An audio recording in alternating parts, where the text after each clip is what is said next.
जब जब जनता त्राही त्राही करती है तब तब वो किसी गुरु की, किसी संत की शरण में जाती है। तो उस समय भी जब जनता बहुत परेशान हो गई, जब जनता के ऊपर बहुत सारे अत्याचार हो गए, तो वो समर्थ गुरु रामदास जी के चरणों में पहुंचे और उस समय गुरु जी ने संकल्प लिया कि इन विदेशियों की सत्ता को उखाड़कर अब सत्य का साम्राज्य स्थापित करना है, अब हिंदुत्व का साम्राज्य स्थापित करना है। और उसके लिए वो जन जागरण के लिए वो पूरे भारत के भ्रमण के लिए निकल गए।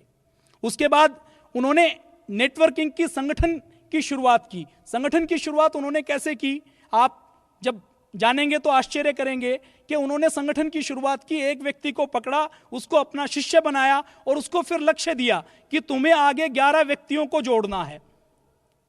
समर्थ गुरु रामदास जी ने हनुमान मंदिर स्थापित किए और मंदिरों के साथ साथ अखाड़े स्थापित किए कि आगे जो छत्रपति शिवाजी की सेना में सैनिक मिलेंगे वो सारे इन अखाड़ों के साथ मिलेंगे। तो उन्होंने एक व्यक्ति को एक मंदिर स्थापित करवाया, एक अखाड़ा स्थापित करवाया, उसको आगे लक्ष्य दिया कि तुमको 11 व्यक्तियों को ढूंढना है, 11 व्यक्तियों को जोड़ना है, 11 मंदिर स्थापित करने हैं, 11 अखाड़े स्थापित करने हैं। समर्थ गुरु रामदास जी को चाणक्य के बाद दूसरा भारत का चाणक्य माना जाता है। समर्थ गुरु रामदास जी ये कहते थे कि मैं राम का दास हूं। समर्थ गुरु रामदास जी का जन्म कब हुआ? रामनवमी को हुआ। परम पूज्य स्वामी जी महाराज भी राम को अपना देव मानते हैं। स्वामी जी महाराज का जन्म दिवस कब है? रामनवमी को है। छत्रपति शिवाजी ने पूरे देश में भ्रमण करके संगठन खड़ा किया। पूज्य स्वामी जी महाराज ने भारत स्वाभिमान यात्रा के माध्यम से 11 लाख किलोमीटर की यात्रा की, लगभग 400 जिलों में कार्यक्रम किए, देश की 3000 से अधिक तहसीलों में कार्यक्रम किए, 1.5 लाख से अधिक गांवों के मध्य से गुजरे हैं। समर्थ गुरु रामदास जी उस समय कहते थे कि ये जो हनुमान मंदिर हैं, हमें सिर्फ हनुमान की मूर्ति के आगे धूप बत्ती नहीं जलानी है। पूज्य स्वामी जी महाराज भी उसी भाषा को बोलते हैं। वो कहते हैं कि हमें सिर्फ हनुमान जी की पूजा नहीं करनी, हनुमान जी जैसा बलशाली बनना है। समर्थ गुरु रामदास जी महाराज कार्यकर्ताओं को क्या कहते थे, उनके ऊपर तो एक बहुत बड़ा ग्रंथ लिखा जा सकता है। समर्थ गुरु रामदास जी कार्यकर्ता जब निराश होते थे तो उनके लिए कहते थे कि प्रत्येक काम शुरू करने पर पूरा होता है, कभी भी धीरज नहीं छोड़ना चाहिए, लगातार प्रयत्न करना चाहिए। समर्थ गुरु रामदास राजनीति के लिए राजकरण शब्द का प्रयोग करते थे और वो कहते थे, राजा के लिए उन्होंने प्रयोग किया है कि राजा को योगी की तरह होना चाहिए। योगी कौन होता है? जो मोह से मुक्त होता है, जिसकी कथनी और करनी में कोई अंतर ना हो, जो समभाव में रहता है, जो मोह और आसक्ति त्याग कर केवल अपना कर्म करता है। छत्रपति शिवाजी जिनको राजा कहा जाता था, उनको समर्थ गुरु रामदास जी राजा बनने के बाद कभी भी शिवाजी नहीं कहते थे। छत्रपति शिवाजी के लिए एक शब्द प्रयोग किया जाता था, श्रीमान योगी। छत्रपति शिवाजी को समर्थ गुरु रामदास जी महाराज बार बार श्रीमान योगी के नाम से कहते थे। वो कहते थे कि तुम योगी के भाव से अपना राज कार्य चलाओ, योगी के भाव से रहो। तो शिवाजी को भी अगर हम माने तो शिवाजी राजा कम थे, सन्यासी अधिक थे, योगी अधिक थे। शिवाजी ने जो राज्य स्थापित किया वो योगी बनकर राज्य स्थापित किया था। साधु के लिए समर्थ गुरु रामदास जी ने कुछ शब्दों का प्रयोग किया है। संत कैसा हो, साधु कैसा हो, सन्यासी कैसा हो।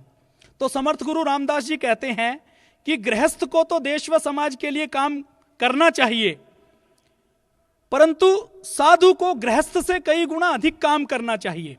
यदि वह साधु के बारे में भी उन्होंने बताया है कि कई बार लोग साधु बनते हैं कि कुछ करना ना पड़े, आलस्य के लिए। तो समर्थ गुरु रामदास जी महाराज साफ साफ कहते हैं कि अगर साधु बनना है तो देश व धर्म की सेवा की भावना से, उनकी रक्षा व उन्नति के काम में अपना सर्वस्व दान करना चाहते हैं तो साधु बने, केवल वस्त्र पहनने के लिए साधु ना बने। उसके बाद साधु के लिए वो कहते हैं कि अगर वो समाज की सेवा करते हैं, अगर वो भिक्षा मांगकर 2 रोटी खाते हैं और बदले में समाज को उससे कई गुना अधिक देते हैं, तो ही वो सच्चे साधु हैं, नहीं तो दुनिया उनको पागल, ढोंगी या पेट के लिए भिखारी ही माने जाएंगे। साधुओं के लिए समर्थ गुरु रामदास जी ने बहुत कठोर वाणी का प्रयोग किया है। उन्होंने कहा है कि अगर सेवा करते हैं तो ही साधु हैं, नहीं तो या तो पागल कहलाए जाएंगे, या ढोंगी कहलाए जाएंगे, या पेट के लिए भिखारी कहलाए जाएंगे। समर्थ गुरु रामदास जी के बाद एक और संत हुए हैं हरियाणा के झज्जर में, जिनका जन्म हुआ 1717 में, संत गरीबदास जी महाराज। दिल्ली में उस समय मोहम्मद शाह की सरकार थी, मोहम्मद शाह दिल्ली का राजा था। उसने संत गरीबदास जी महाराज को अपने दरबार में बुलाया सम्मानित करने के लिए। और जब संत गरीबदास जी को लोगों ने बताया कि इसने आपको तो बुलाया है, लेकिन ये तो अपने हरम में औरतों को रखता है, गो हत्या करवाता है, किसानों से टैक्स अधिक लेता है, तो संत गरीबदास जी ने वहीं दिल्ली में उनके सिंहासन को ठोकर मारी थी और कहा था कि अपने हरम में माताओं बहनों को रखना बंद कर दो, गो हत्या बंद करो और अन्न के ऊपर से कर हटा लो। उसके बाद एक और बड़े सन्यासी हुए हैं, बड़े संत हुए हैं, जिन्होंने लगातार पाप, अत्याचार, अन्याय से संघर्ष किया है। गुरु राम सिंह कूका पंजाब से हुए हैं, आप सबने उनका नाम सुना होगा। पंजाब के लुधियाना के भैणी गांव में उनका जन्म हुआ। बचपन से ही उनकी मां ने उनको सिख गुरुओं की जीवन गाथाएं सुना सुनाकर देशभक्ति की भावना भर दी, और उन्होंने उस समय अपना एक संप्रदाय बनाया, नामधारी संप्रदाय के नाम से। उसमें 7 लाख से अधिक व्यक्ति जुड़े हुए थे, और उन्होंने उस समय उनको आह्वान किया कि इन अंग्रेजों की सत्ता को उखाड़ना है, इन अंग्रेजों की सत्ता से सहयोग नहीं करना। और उन्होंने जो आह्वान किया उसको कूक कहा जाता है, जैसे कोयल बोलती है उसको कूक कहते हैं, ऐसे उन्होंने कूक दी, आह्वान किया कि अंग्रेजों को देश के बाहर भगाना है, दे भारत माता को बचाना है। तो उनके नाम के आगे जुड़ा कूका। तो उन्होंने कौन कौन सी मांग की थी? समाज सुधार तो उन्होंने किया ही, उन्होंने अपने पूरे पंथ में शराब का सेवन करना, चोरी करना, व्याभिचार करना, मांस खाना, ब्याज पर पैसे देना और ब्याज पर पैसे लेना, कन्या का वध करना, दहेज प्रथा बंद करना, माताओं बहनों को खरीदा जाना, बेचा जाना बंद करना, ये तो किया ही किया। अपने शिष्यों के लिए एक और नियमावली बनाई। हम लोग ये मानते हैं कि स्वदेशी का नारा महात्मा गांधी ने दिया या लोकमान्य तिलक जी ने दिया। उससे पहले स्वदेशी की जो भावना गुरु राम सिंह कूका जी ने दी, महात्मा गांधी जी की भावना तो उसके बहुत बाद की है। गुरु राम सिंह कूका जी ने कहा कि मेरा कोई भी कूका, अपने अनुयायियों को वो कूका कहते थे, कोई भी कूका ईस्ट इंडिया कंपनी की नौकरी नहीं करेगा, चाहे वो भूखा मर जाए। उसके बाद दूसरा उन्होंने नियम लगाया कि मेरा कोई भी कूका, कोई भी सदस्य अंग्रेजों की शिक्षा पद्धति से शिक्षा ग्रहण नहीं करेगा। तीसरा उन्होंने नियम दिया कि अगर कोई अंग्रेज अधिकारी कोई आदेश देता है तो कोई भी कूका उस आदेश का पालन नहीं करेगा। महात्मा गांधी से कई साल पहले, लगभग 40 से 50 साल पहले, उन्होंने कहा कि विदेशी वस्त्रों, लंकाशायर और मैनचेस्टर की जो विदेशी मिलों में बने हुए हैं, वो वस्त्र कोई नहीं पहनेगा, केवल खादी के कपड़े पहनेंगे। आज भी पंजाब में जो नामधारी संप्रदाय है वो खादी की बनी हुई पगड़ी बांधता है, खादी के वस्त्र ही पहनता है। और उस समय उन्होंने कहा कि हम अंग्रेजों के डाक खाने में कोई चिट्ठी नहीं डालेंगे, अंग्रेजों की तार व्यवस्था से कोई तार नहीं देंगे, अंग्रेजों का लगाया हुआ नल अगर कहीं मिल जाता और किसी कूका को प्यास भी लगी है तो अंग्रेजों के बनाए हुए नल से पानी नहीं पिएंगे। ऐसे नियम गुरु राम सिंह कूका जी ने बनाए। वो भी एक संत थे, एक सन्यासी थे, एक गुरु थे। अभी भी कुएं का ही पानी पीते हैं वो सब जी। पूरी दुनिया। पूज्य स्वामी जी महाराज से बार बार मिलते रहते हैं, और उस समय उन्होंने ये समझ लिया था 1860 में, 1870 में, जब यह आंदोलन चरम सीमा पर था, कि देश को अगर जोड़ना है तो हिंदी भाषा प्रयोग में लानी पड़ेगी। तो उस समय उन्होंने भी बल दिया था, यद्यपि उस क्षेत्र में पंजाबी चलती है, तो भी उन्होंने कहा था कि हम अधिक से अधिक हिंदी भाषा का प्रयोग करें।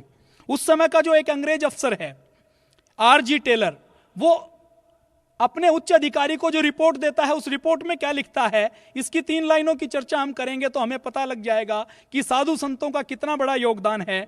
वो अंग्रेज अफसर कहता है, वो कहता है कि मेरा यह सुनिश्चित विचार है कि कूका आंदोलन का उद्देश्य अंग्रेजों से युद्ध करना है।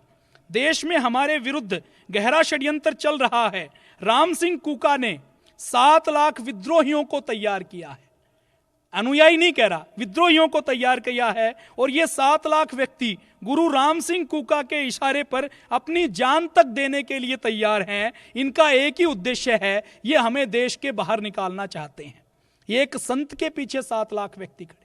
आज अगर हिंदुस्तान की बात करें तो 11 लाख की सेना है, माना आज के हिंदुस्तान की जितनी सेना है उससे लगभग आधे एक संत ने, एक सन्यासी ने खड़े किए थे, तैयार किए थे। और गुरु राम सिंह कूका जी के जितने भी शिष्य हैं वो ये नहीं मानते कि गुरु जी अब नहीं रहे, गुरु जी ने अब अपने शरीर को छोड़ दिया। उनका मानना यह है कि हमारे गुरु जी एक ना एक दिन दोबारा जरूर आएंगे। और मुझे ऐसा लगता है कि गुरुदेव राम सिंह कूका जी हो सकता है ईश्वर के पास हो, भगवान के पास हो, लेकिन उनके अनुयायी के रूप में उनके सारे काम को पूरा करने के लिए पूज्य स्वामी रामदेव जी महाराज को उन्होंने जरूर भेज दिया।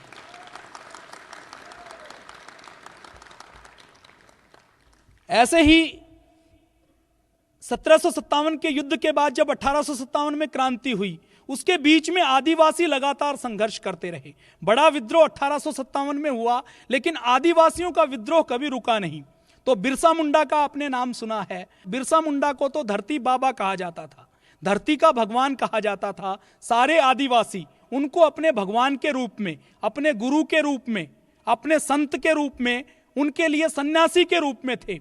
बिरसा मुंडा ने जो बड़ा काम किया है उसको बताने की आवश्यकता नहीं है। सारे आदिवासियों को संगठित करके लगातार वो अंग्रेजों के साथ संघर्ष करते रहे, अंग्रेजों के साथ युद्ध करते रहे। फिर धोखे से अंग्रेजों ने उनको पकड़कर जेल में जहर देकर मार दिया।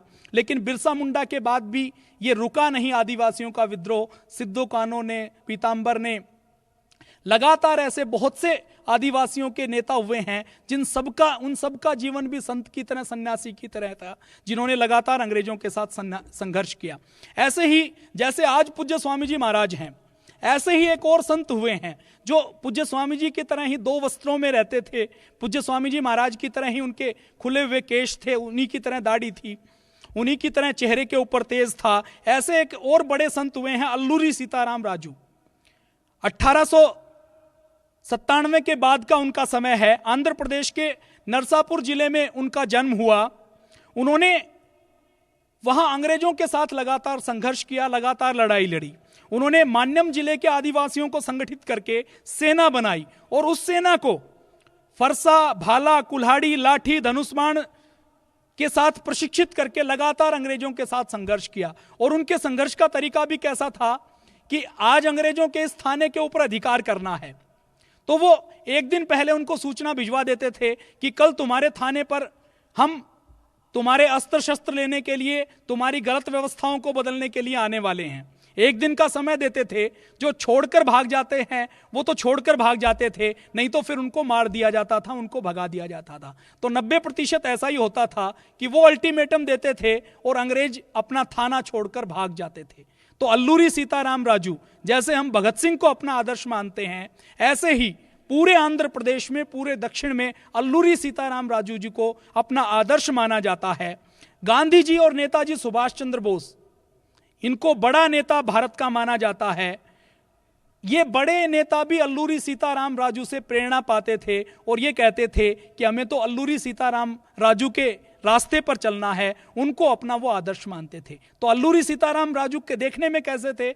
2 वस्त्र पहनते थे, संसार से वैराग्य हो गया था, सन्यास ले लिया था। लेकिन जब अंग्रेजों का अत्याचार देखा, अंग्रेजों का दमन देखा, माताओं बहनों की लुटती हुई इज्जत देखी, भारतवासियों के भूखे पेट देखे, तो उन्होंने संकल्प ले लिया कि अब सन्यासी के साथ साथ अंग्रेजों से संघर्ष करने के लिए अस्त्र भी उठाने पड़ेंगे। इसी प्रकार आगे एक और संत हुए हैं जिनका जन्म 1873 में हुआ, स्वामी रामतीर्थ। इनका नाम आपने सुना होगा। स्वामी रामतीर्थ जी ने हिमालय में तप किया और जब इन्होंने देखा कि विदेशी लोगों ने देश की सत्ताओं पर कब्जा जमाया हुआ है, विदेशी लोग अत्याचार कर रहे हैं, तो स्वामी रामतीर्थ पूरे देश में घूमने लग गए और घूम घूम कर वो लोगों को यही बताते थे, यही सिखाते थे कि सब देशभक्त बनो। वो कहते थे कि भारत क्या है, वो अपने आप के ऊपर इशारा करके कहते थे कि मैं खुद भारत हूं, आप में से एक एक व्यक्ति भारत है। वो कहते थे कि मेरा पूरा शरीर, हम सबका पूरा शरीर भारत की भूमि है, मेरे दोनों पैर मालाबार और चोल मंडल है, मेरे चरण कन्याकुमारी हैं, मेरा सिर हिमालय है, गंगा व ब्रह्मपुत्र आदि नदियां मेरे केश हैं, राजस्थान व गुजरात का मरुस्थल मेरा हृदय है, पूर्व और पश्चिम दिशाएं मेरी भुजाएं हैं। तो ऐसा स्वामी रामतीर्थ जी हर व्यक्ति को समझाते थे, बताते थे। वो भी एक संत थे, एक साधु थे, एक सन्यासी थे। और ये सिलसिला रुका नहीं है। उसके बाद सूफी अंबा प्रसाद जी, महात्मा भगवान दीन जी, महात्मा भवानी दयाल सन्यासी जी, ये सब सन्यासी थे, साधु थे।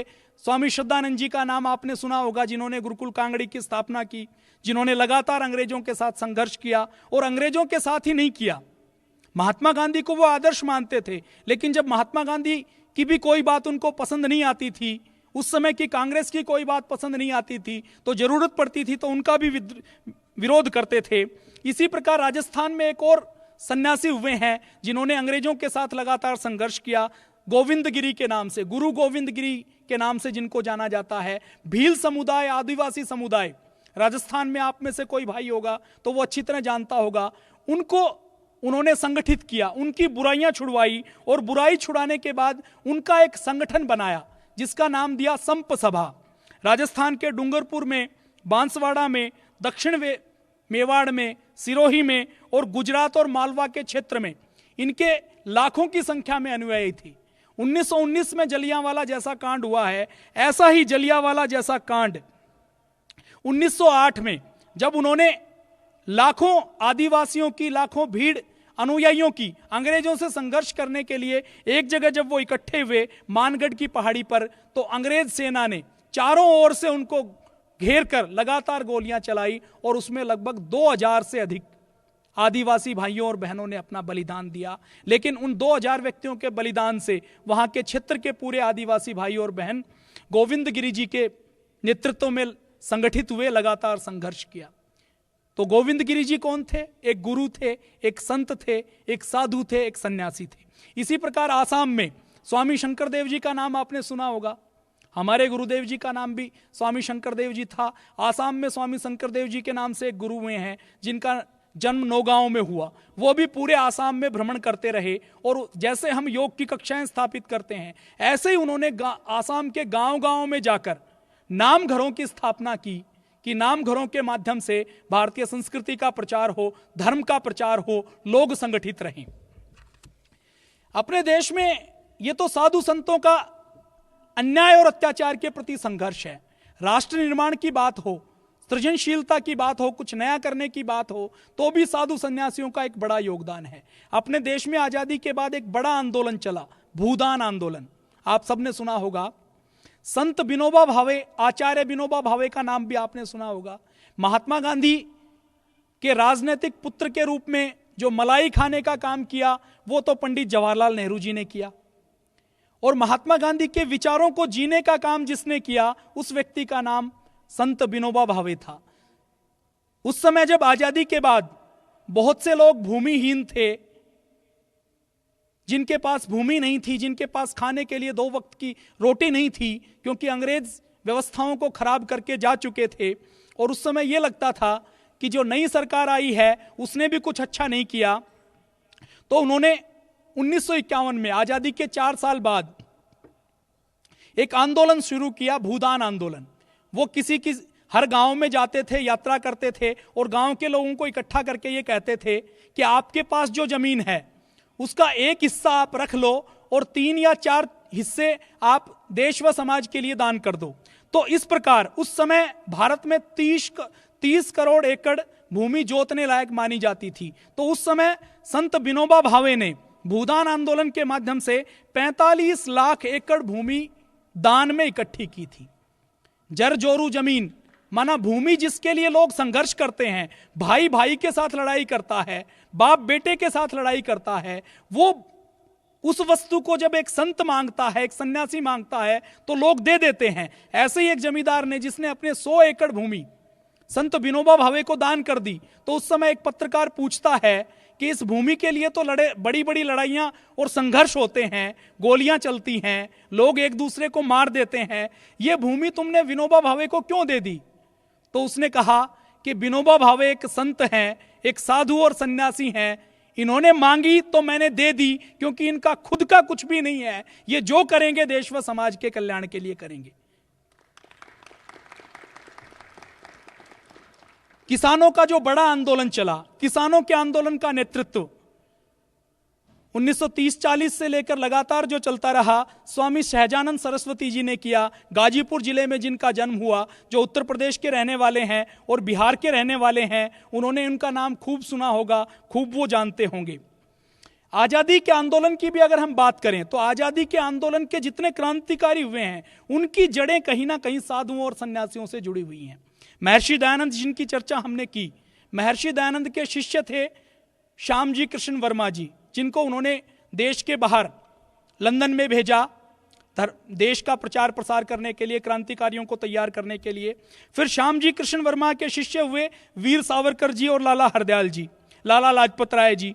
उसके बाद फिर वीर सावरकर जी के शिष्य हुए नेताजी सुभाष चंद्र बोस, जिन्होंने वीर सावरकर की प्रेरणा से आजाद हिंद फौज बनाई, देश के बाहर संघर्ष करने के लिए गए। और फिर वीर सावरकर के एक और शिष्य हुए मदन लाल धींगड़ा। महर्षि दयानंद के एक और शिष्य हुए स्वामी श्रद्धानंद।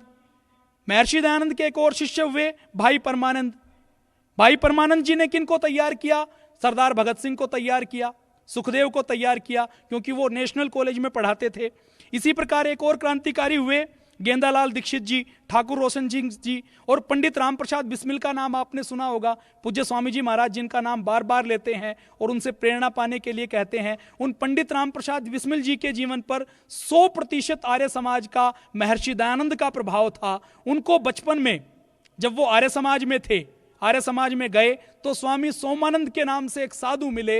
एक साधु का इतना प्रभाव पड़ा कि एक बालक जो सिगरेट पीता था, बीड़ी पीता था, जो नशों में जीता था, उसको पंडित राम प्रसाद बिस्मिल के नाम से अमर क्रांतिकारी बना दिया। तो ये जो सारी कड़ियां जुड़ी हुई हैं, इनके मूल में भी कहीं ना कहीं संतों का, साधुओं का, सन्यासियों का योगदान है। भगत सिंह के जो दादा थे, भगत सिंह के चाचा जी क्रांतिकारी थे, भगत सिंह के पिताजी क्रांतिकारी थे। भगत सिंह के दादा सरदार अर्जुन सिंह जी, उनको खुद महर्षि दयानंद ने शिक्षा दी थी, दीक्षा दी थी। अगर महर्षि दयानंद सरदार अर्जुन सिंह जी से नहीं मिले होते तो शायद इस देश के अंदर भगत सिंह भी पैदा नहीं हुआ होता। तो भगत सिंह के मूल में भी कौन है? भगत सिंह के मूल में भी संतों का, सन्यासियों का तप है। अपने भारत में जो संस्कृति रही है वो संत सिपाही की रही है, संत सैनिक की रही है, संत सूरमा की रही है, योद्धा सन्यासी की रही है, सन्यस्त योद्धा की रही है, योग योद्धा की रही है। यह अपने भारत की संस्कृति रही है। अपने भारत की संस्कृति कभी भी ढोंग की, पाखंड की नहीं रही, कभी भी सुल्फा या चिलम पीने की नहीं रही। अपने भारत में तो जितने सन्यासी हुए हैं उन्होंने सदा समाज सेवा का, राष्ट्र सेवा का काम किया है। ये तो क्रांति की बात मैंने की। अब अगर सन्यासियों का, ऋषियों के योगदान की अगर हम बात करें तो आज भारत और विश्व में जो कुछ है उसका अधिकतर हिस्सा सन्यासियों का, साधुओं का, ऋषियों का, मुनियों का दिया हुआ है। पूरा का पूरा आयुर्वेद आप पढ़ते हैं तो आयुर्वेद किसका दिया हुआ है? महर्षि चरक और महर्षि सुश्रुत का।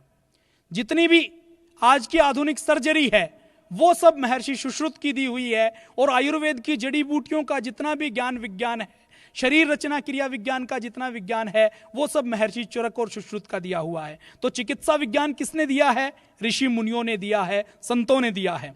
गणित का विज्ञान किसने दिया है? आचार्य वाराह मिहिर जी ने, जिन्होंने शून्य का आविष्कार दिया, त्रिकोणमिति दी, रेखा गणित दिया, बीज गणित दिया, दशमलव की प्रणाली दी। उसके बाद आचार्य ब्रह्मगुप्त जी हुए 10वीं शताब्दी में, जिन्होंने इसको आगे बढ़ाया। उसके बाद आचार्य श्रीधर जी हुए, जिन्होंने बीज गणित के नए नए सूत्र दिए। उसके बाद आचार्य महावीराचार्य हुए। तो गणित सारा किसका दिया हुआ है? आचार्यों का दिया हुआ है।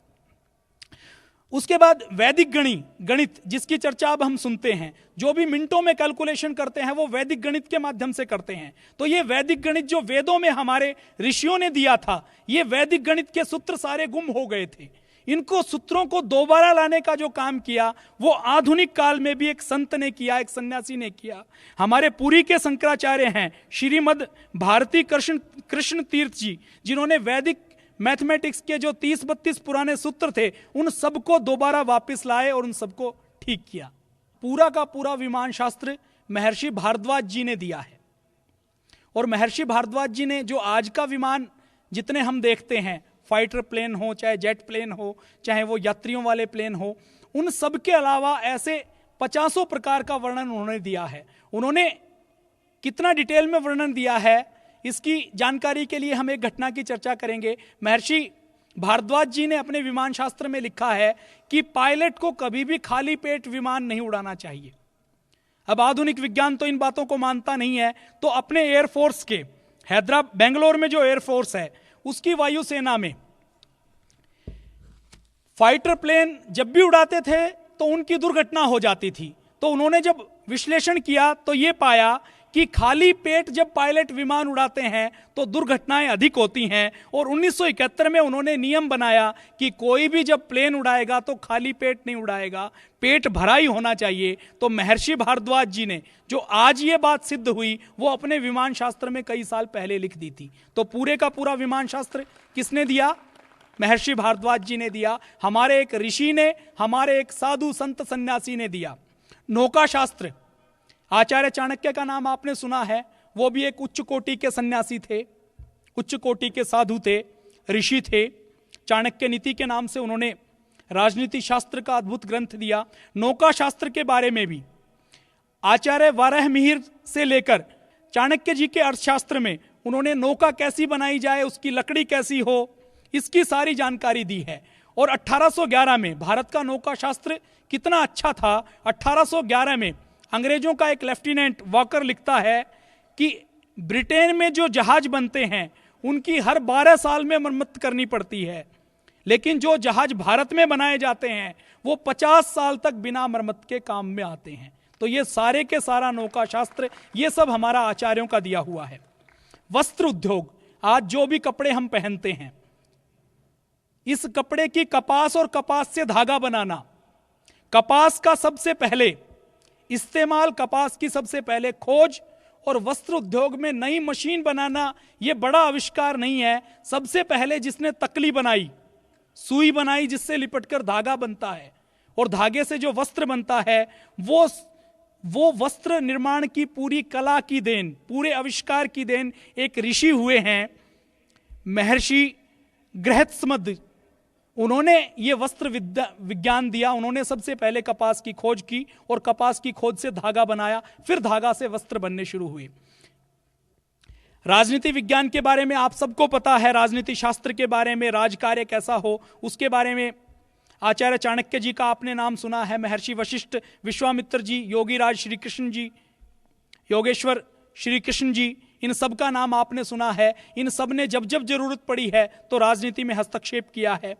व्याकरण शास्त्र, पूरे का पूरा संस्कृत का व्याकरण शास्त्र महर्षि पतंजलि और महर्षि पाणिनि ने दिया है। वो भी उच्च कोटि के साधु थे, संत थे, ऋषि थे। पशु चिकित्सा, आयुर्वेद शास्त्र तो मानव की चिकित्सा है। अपने यहाँ तो ऋषि मुनियों ने सिर्फ मानव के बारे में नहीं सोचा, पशुओं के बारे में भी सोचा है।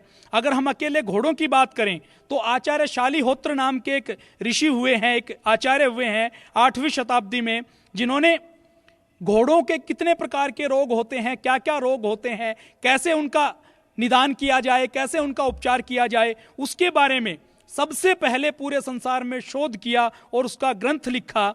उसका श्रेय भी एक आचार्य को जाता है, आचार्य शालिहोत्र जी को। आज भी जो घोड़े के चिकित्सक होते हैं उनको जब कोई उपाधि दी जाती है तो वो शालिहोत्र के नाम से दी जाती है। आचार्य शालिहोत्र जी का इतना बड़ा योगदान है।